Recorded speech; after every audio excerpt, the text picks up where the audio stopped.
अंतरिक्ष की दुनिया में भारत का नाम रोशन करने वाली एक खास शख्सियत है सुनीता विलियम्स। नासा की जानी मानी अंतरिक्ष यात्री जिन्होंने न सिर्फ अंतरिक्ष में रिकॉर्ड बनाए बल्कि दुनिया भर के युवाओं के लिए वो प्रेरणा बन गई। उनका सफर किसी फिल्मी कहानी से कम नहीं है। एक साधारण लड़की जिसने बचपन में पायलट बनने का सपना देखा और फिर वो अंतरिक्ष तक पहुंच गई। आज हम जानेंगे उनकी पूरी जर्नी, कैसे उनका बचपन बीता, किस तरह उन्होंने ट्रेनिंग ली और अब तक उन्होंने किन किन अंतरिक्ष मिशनों को सफलतापूर्वक पूरा किया है। 19 सितंबर 1965 को अमेरिका के ओहायो में जन्मी सुनीता विलियम्स का बचपन काफी रोमांचक रहा। उनके पिता दीपक पांड्या, जो भारतीय मूल के थे, एक वैज्ञानिक थे और माता बोनी पांड्या एक शिक्षक थी। सुनीता का झुकाव बचपन से ही खेलों और रोमांचक चीजों की ओर था। छोटी उम्र में ही उन्होंने तय कर लिया था कि वो आसमान में उड़ना चाहती हैं। ये सपना उन्हें कहां तक ले जाएगा, इसका अंदाजा शायद उन्होंने कभी नहीं लगाया होगा। उन्होंने 1987 में यूनाइटेड स्टेट्स नेवल एकेडमी से फिजिकल साइंस में बैचलर ऑफ साइंस किया और फिर 1995 में फ्लोरिडा इंस्टीट्यूट ऑफ टेक्नोलॉजी से इंजीनियरिंग मैनेजमेंट में मास्टर डिग्री हासिल कर ली। ग्रेजुएशन के बाद सुनीता ने यूएस नेवी ज्वाइन की, जहां उन्होंने बतौर हेलीकॉप्टर पायलट ट्रेनिंग ली। वे एक्सपेरिमेंटल टेस्ट पायलट भी बनी और 30 से ज्यादा तरीके के उन्होंने एयरक्राफ्ट भी उड़ाए थे। सुनीता की मेहनत रंग लाई और 1998 में नासा ने उन्हें अंतरिक्ष यात्री बनने के लिए चुन लिया। यहाँ उनकी असली ट्रेनिंग शुरू हुई, जीरो ग्रेविटी में काम करने से लेकर स्पेस वॉक और वैज्ञानिक रिसर्च तक। लेकिन अंतरिक्ष में जाने से पहले उन्हें एक कठिन ट्रेनिंग से गुजरना पड़ा था। सुनीता विलियम्स पहली बार 10 दिसंबर 2006 को अंतरिक्ष में गई। ये उनका पहला मिशन था जिसमें उन्होंने अंतर्राष्ट्रीय अंतरिक्ष स्टेशन यानी कि ISS में कई महत्वपूर्ण काम किए थे। अंतरिक्ष में उन्होंने कुल 195 दिन बिताए थे, जो किसी एक महिला का उस समय एक रिकॉर्ड था। पहली बार स्पेस वॉक किया और ISS को वहां पर अपग्रेड भी किया। अंतरिक्ष से भारत को देखकर उन्होंने अपने माता पिता को याद भी किया, जिसकी उन्होंने बाद में बात बताई थी। इस मिशन में वो ISS की कमांडर बनी थी। 6 घंटे 28 मिनट तक उन्होंने यहाँ पर स्पेस वॉक किया था, जो एक रिकॉर्ड बना था।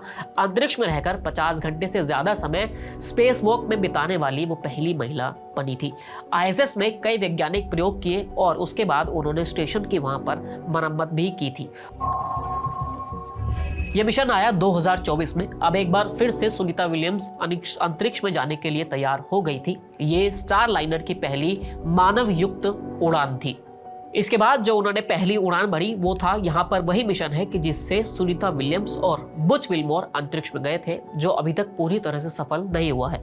बोइंग कंपनी ने स्टारलाइनर नाम का एक स्पेसक्राफ्ट बनाया था। इसका काम था कि अंतरिक्ष यात्रियों को ISS तक पहुंचाना और फिर वहां से वापस लाना। नासा ने इस प्रोजेक्ट के लिए बोइंग को फंड भी दिया था ताकि उनके पास SpaceX के अलावा दूसरा ऑप्शन भी हो जाए। 5 जून 2024 को बोइंग स्टारलाइनर ने 2 अंतरिक्ष यात्री यानी कि सुनीता विलियम्स और बुच विल्मोर अंतरिक्ष में गए थे।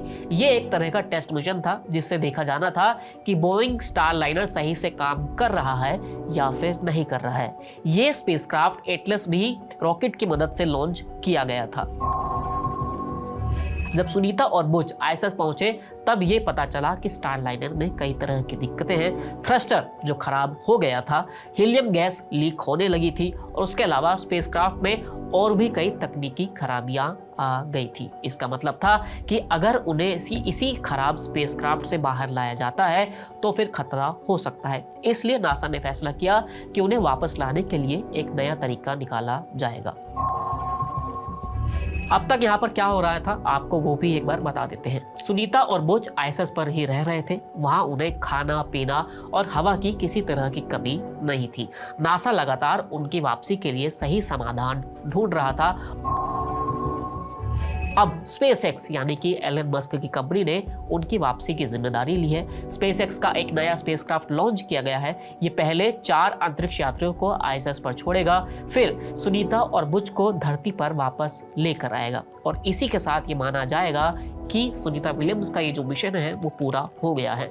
सुनीता विलियम्स के दिल में भारत के लिए हमेशा खास जगह रही है। वो वाराणसी भी आई और गंगा आरती में शामिल भी हुई। उन्होंने भारतीय युवाओं से ये कहा था कि वो भी नासा का हिस्सा बन सकते हैं और उन्होंने इसके लिए मंत्र भी शेयर करे थे। उनका कहना था कि मेरी भारतीय जड़ें मुझे ताकत देती हैं। सुनीता विलियम्स सिर्फ एक नाम नहीं है, बल्कि आज वो एक मिसाल बन गई है। उन्होंने ये साबित कर दिया है कि अगर हौसला हो तो वो कोई भी सीमा नहीं होती है। अंतरिक्ष में जाने वाली दुनिया की सबसे अनुभवी महिलाओं में से अब वो एक बन चुकी हैं और उनका सफर लाखों लोगों के लिए प्रेरणा बना हुआ है। फिलहाल इस वीडियो में इतना ही, फिर मिलेंगे नई वीडियो के साथ। शुक्रिया।